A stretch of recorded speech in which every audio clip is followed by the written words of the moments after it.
there's so much energy when it comes to love and the issue of unworthiness, that is such a huge problem of self-worth issues. And if I knew that back then, I would have saved a lot of headaches and one divorce. Wow. But I have learned that, I am what I need, and what I need, I am. So that's a spiritual tool that I use. I am what I need, and what I need, I am. I say that to myself when I'm in doubt. I do believe in the spiritual connection. There is a spiritual higher power there, creator, that connects us through the human spirit.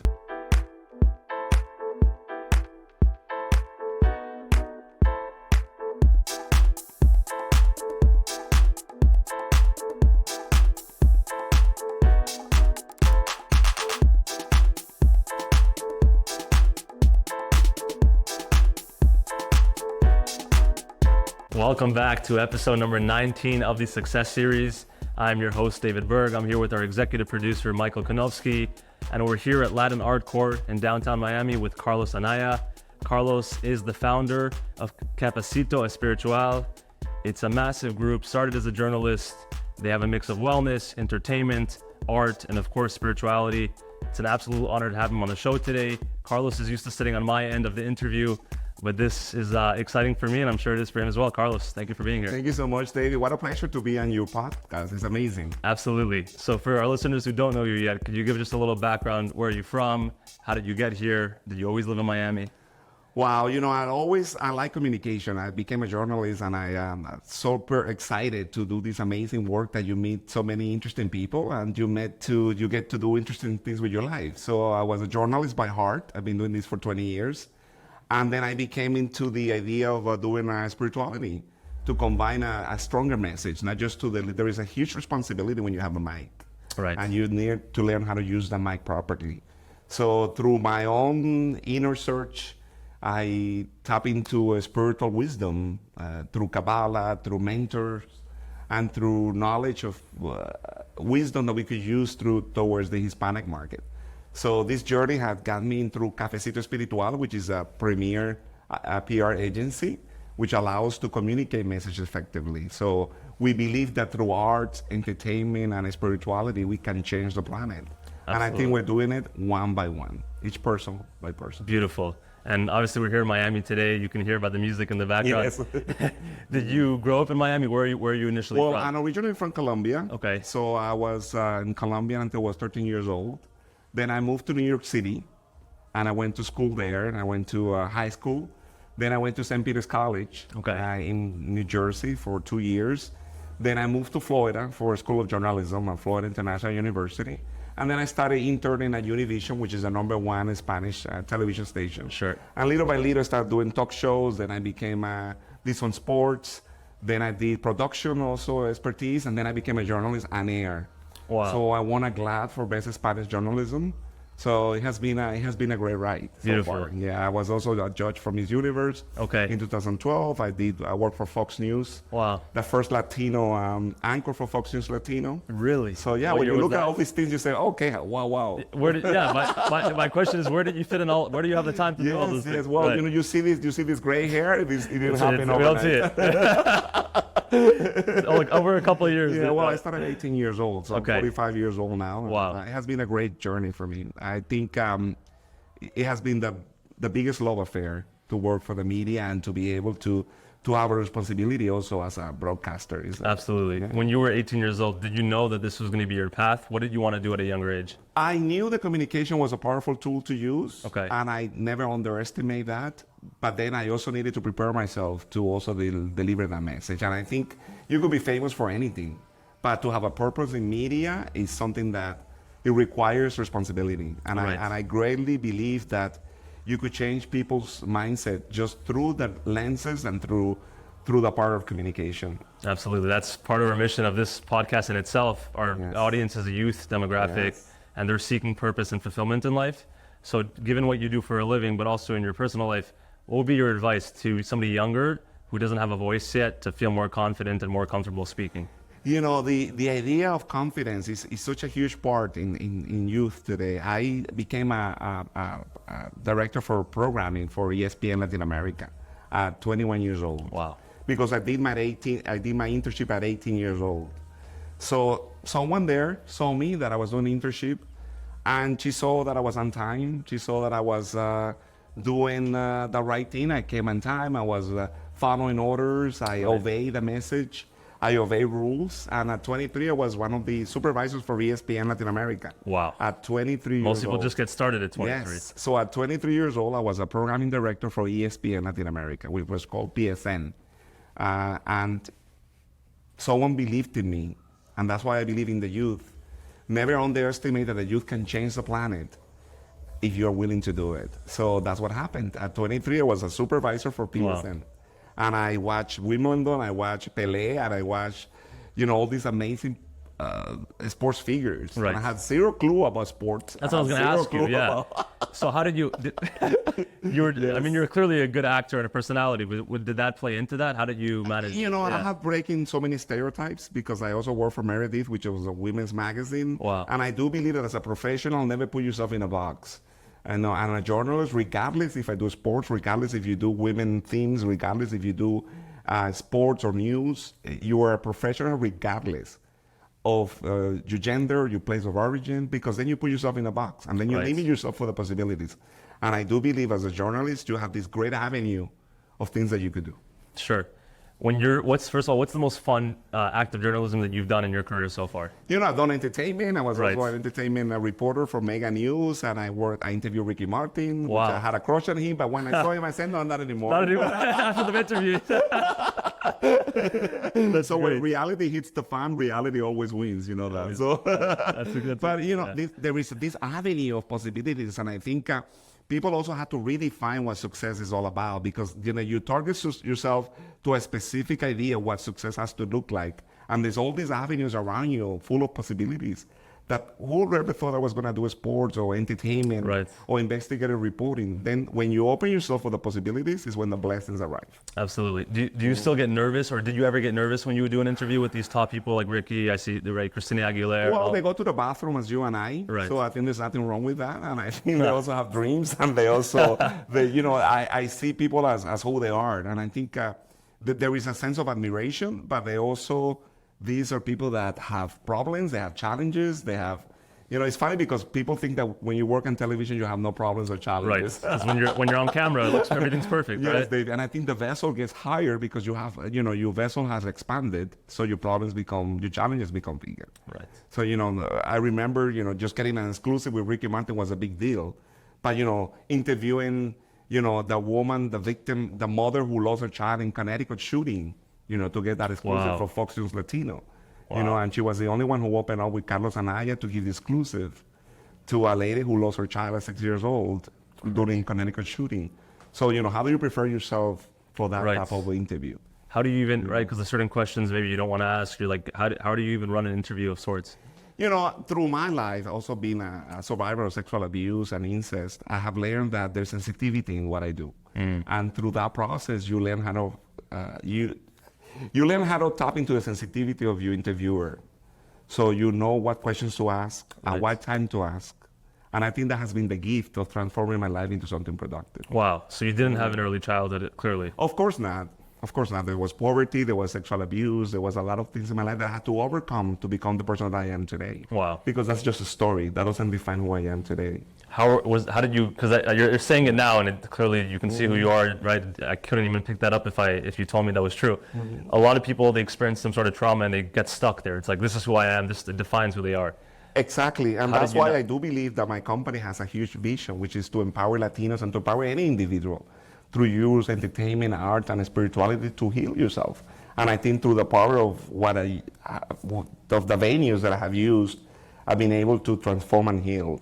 And I see my life as a diamond. You have this diamond that you polish, and every diamond is a rock. But when you start polishing the diamond, you have this amazing diamond. And I see my life as a metaphor. Like, why not use this diamond to shine itself? And I've been able to do that through the process of healing and through the process of spirituality. Beautiful. To get the right mentors, the right people around me, and to be able to inspire other people in the process. Beautiful. I think we're just messengers of light. So to segue off that, was spirituality always something in your life at a younger age? I think it has been the backbone that has healed me and that has given me the tools. Because there is always, in Spanish, We call it el silence partner, el socio silencioso, the social, how do you say it in The silent partner? El silent partner. Yeah. That one that looks up to you. The creator always looks up for you. Right. And guides you through the process of this is where you need to be. And I do believe in the silence partner that is out there to tell you, this is the way to go. This is what you should do. Does it come to you as a voice, or how do you see it? Sometimes it comes as a voice. Sometimes it comes as a message. Sometimes it comes as a dream. Sometimes through the next conversation that you're having with someone. Those are, the messages are always there. Right. And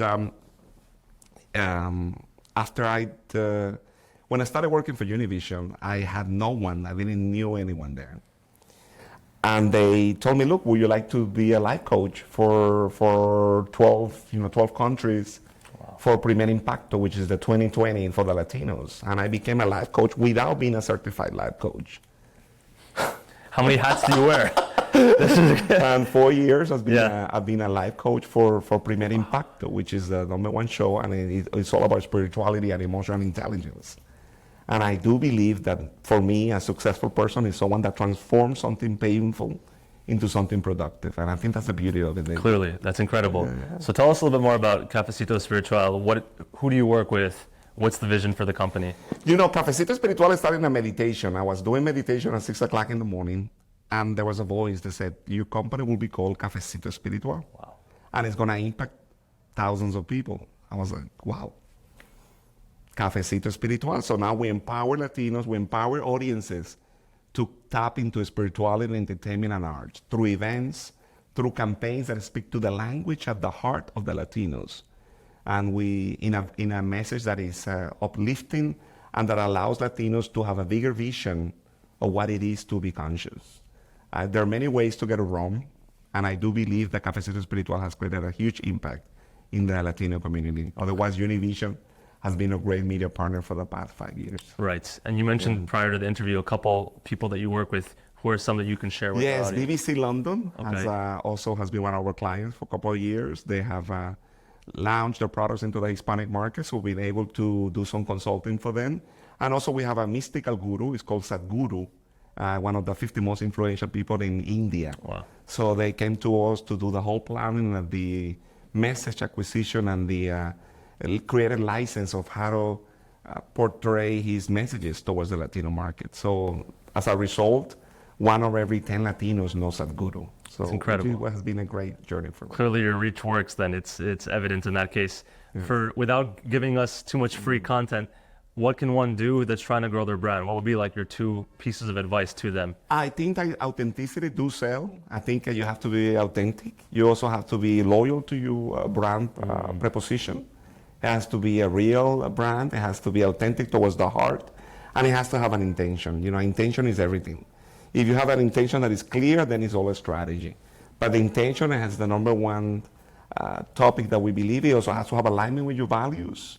There are clients that we refuse because they go against our values. Wow, really? So we also, something that we have to we're very picky when it comes to that. We also have clients that we take them to a mindset coaching, because at this time of the age of our experience, we know that clients have to go through a process, right. Fame, prestige, and television can also change someone's life. So we prepare the clients towards a bigger vessel, because I know they're getting into something bigger. That's a very Kabbalistic principle, bigger vessel. Yes, How did you find Kabbalah? What was your path to that? I've been doing Kabbalah for more than 2 decades. So wow. On and off, there's Kabbalah in my life. Right. But it happens, I took a class 20 years ago when I was, 20 years ago. Been in my life on and off, and I like, I take my sword to clients, I give it to them, I'm an addict to give them to them. I have an addiction on throwing these out everywhere. You love handing them out to people? Yes, I feel it, right? I use it as a protection tool. When I go to the business, I put it on the table. Wow. I kind of clears my space also. I noticed that was the first thing you did when we came here. When I went to Miss Universe to El Salvador, I drop it there, I give it to, sometimes when I meet a huge celebrity, I give it to them. Look, this is a gift for protection. Wow. And they're like, wow. Are sometimes people receptive? Sometimes they give me a hug. Really? And they're like, oh, wow. What is this about? And it creates a momentum. Right. And people get shocked by it, because they don't know what it is. For sure. They don't expect someone like me dressed as a fashionista to drop a sword. Completely. Yeah. And there is a persona behind the persona, and that's something that I have learned also in media that, there is three types of lives. You have your public life, your personal life, and your intimate life. So I have allowed people to come into my intimate life through the process of spirituality, Very powerful. Yeah. So that's a great thing that you segue to, personal life and professional life. And intimate life. And intimate life. Yeah. Especially given who you are and you have right? People know who you are. How are you able to like turn that off and then go enjoy your own life and be your own person? How does that? There's a physical muscle, there's a spiritual muscle, there's also I was a public eye muscle. You learn how to do TV when you're tired. Okay. You learn how to do public speaking when you're tired. You learn how to be a public figure when you're tired. Also, when you're depressed, when you're anxious, and it becomes a job, but a job with a purpose. Obviously in any company there has to be a return on investment and ROI. Right. But we at Cafecito, we do believe that we have a conscious return on investment. We know why. The why is more important than anything. Right. Completely. Yeah. So when environment is a big conversation with a lot of the people that we talk to. The people that surround you most of the time now, were they chosen by you? Did they kind of fall into your life as you grew into who you were? Like what kind of run us through your environment and how you chose that circle? Well, it's about crafting the message, and you craft and then you recraft and you keep crafting, and then you also have choices, Do I want to work with this person? Do this person gives me the feeling that I want to work with them? There's an alignment. It's like a marriage. That's very cool. And then we get obviously there are challenges also with clients and with stories and people that we work with, but there is an intention and there's a purpose behind it. We don't hire people just for being famous. That's not a purpose. That's not an intention. That's. I think a lot of other media companies probably do, right? They have this many followers, check, right? And it's not about that. What is the core value that we want to bring to the people? We want to create an intention that people can uplift their lives into a bigger purpose. And that's what we're aiming for. Completely. Yeah. And so if you had an aspirational client of yours that's not yet a client today, who or what company would that be? I admire so many people that, the Mother Teresa would be an amazing, mentor. Even people that I look up to, they're obviously Kabbalah mentors are amazing people there, but it's all about Monica Berg was an inspiration for me also. She was I love that she, wearing lipstick. I wear high heels now. You gave your own. That's the comment. That was the commentary. You wrote your own have to break all the stereotypes about labeling because it's about really being humans, and there's so many labels out there, and it's funny because when I see two directors of companies, they realize that this guy is cool. Right. It shakes them up. There has to be a human element, and the human element is that we all have issues, we all have dreams, we all want to be happy, we all want to be. Tell me which person doesn't want to be happy, and have kids and have something meaningful in their lives, and that's what connects to the human spirit. Completely. And regardless of the culture, regardless of the place of origin, we all want to be connected. That's absolutely right. I was talking to a friend a couple of days ago, and they were feeling uncomfortable in their own skin, and they were worried that everybody had a certain feeling about them. How can you be yourself when you're so consumed with what everybody else is thinking about you? Because you have to stop the noise, and that internal roommate that allows you, the worst roommate is the one that we have in our brain. But once you connect to spiritual tools, then you start putting the volume, the less volume and the noise that we have. And I think the worst roommate sometimes is our own thinking and our insecurities. Of course, I do have insecurities when when you have to do a red carpet, when you have to be an MC of a company. Right. But that you use that as a fuel. You use that as a gasoline to let me step up and let me do the best version of me at that moment. But I do believe that the 5 closest people to your life define your destiny. That's why I have people that are spiritual, people that are go-getters, millionaires, and those 5 friends that I have, they have those things that I envision to have in my life. So those 5 people around you, the closest define who you are, defines your destiny and your salary. Wow. So I've heard that before. Yes. What about, where do people who let's say you're trying to help, maybe they're not on your level, but you want to support them. So how does that fall into? Well, that's why we use those 3 things in Kabbalah, those spiritual tools to say that, you could give there are 3 aspects of contribution, which is you could give your talent, you give your money, and your expertise. So in those 3 categories, you could help somebody. You could also provide money if you want to, and also you could provide expertise and coaching. You become a mentor for somebody else. Right. So those are spiritual tools that you could develop through your career and also help somebody in the process. Like somebody did for me, someone helped me in the process. Right. It wasn't like It didn't that, happen. you know? Yeah, we see it today, and it feels like That's why I happened. like to help the youth, and I like to, help other people in the process. And that's also an expansion of your vision. Right. Because, to make a leader, you have to expand yourself. Otherwise, you're not replicating. And part of the replication is to duplicate and expand your vision. A lot of our younger audience, they're still figuring out their life. Of course, insecurities is very prevalent. What can you tell them just to start doing something? What would be your advice to them if they're so afraid? Listen, if you cannot make it at the 20s, you can make it at your 30s. If not, you can make it at your 40s. You can make it at your 50s. I mean, I'm 45 years old and I'm still a baby. There's a lot to go there. Relax. There's a huge, I think that the biggest anxiety and stress that youth have is this this concept of time. It needs to be now. It needs to be in 3 months. Right. Relax. You could get married. You could have money. You could have everything that you want. It will come, but relax. It doesn't have to be tomorrow. And there is a huge anxiety. Social media. And this is instant gratification. Right. I didn't make $500,000 at 30 or 35. Right. It's a process, Right. and you get through that. You get through that process. You get through that. I've been broke. I had money before, but I've been in all of these aspects. Right. But that doesn't define who you are. What defines is your character. And what is the purpose that you're doing? Because if it's just a money maker, what is the purpose of it? Right. So you gotta learn through the language of try and error, and that gives you character. Yeah. I like what you said before. Just chill out a little bit. Just chill out. Allow just it to come at the right time. But how do you push at 110% and also chill out at the same time? You gotta believe in yourself. You have to be your bigger one promoter, your bigger one fan. You gotta be that person that allows you to be the biggest version of the hell. I do believe you have to become the biggest version or the biggest vision you held about yourself. Become the biggest version of the biggest vision that you held about yourself. And that is a process that you start crafting, like the diamond. You keep polishing the diamond until it shines. You don't know when it's going to happen. You don't know how long it's going to take. Exactly, and the time concept, there is an illusion of time, and time is an illusion. Right. Beautiful. What's your take on social media? Do you like it? Do you not like it? Social media could be, it's a powerful connection, but you also have to be very conscious about it. So, and I do believe that spirituality is everything. I know who I am off camera, and I know what I stand for off camera, and this is just something that is a possibility and a great opportunity to have, which is I've been privileged to have. But I know exactly who I am, regardless if I work in the television sector or not.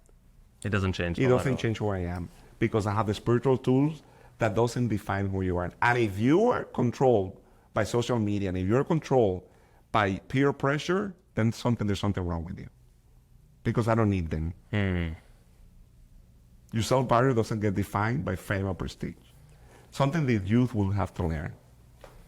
Easier said than done, right? I'm sure they'll hear that. They'll say, yeah, and then when I interview Ariana Huffington, or when I interview Botero, one of the biggest Colombian artists, or Ricky Martin, I go home and I still, open the refrigerator and it's the same. Have a cup of wine and, just go to work. Nothing changed. But there has to be some type of solid background and a solid identity. When you reaffirm your identity, you reaffirm your dignity. So you have to be very, very, very conscious about that. First of all, thank you for having us here. The last thing we ask our guests before we hop off is just one message that you would tell your 15-year-old self today. Wow.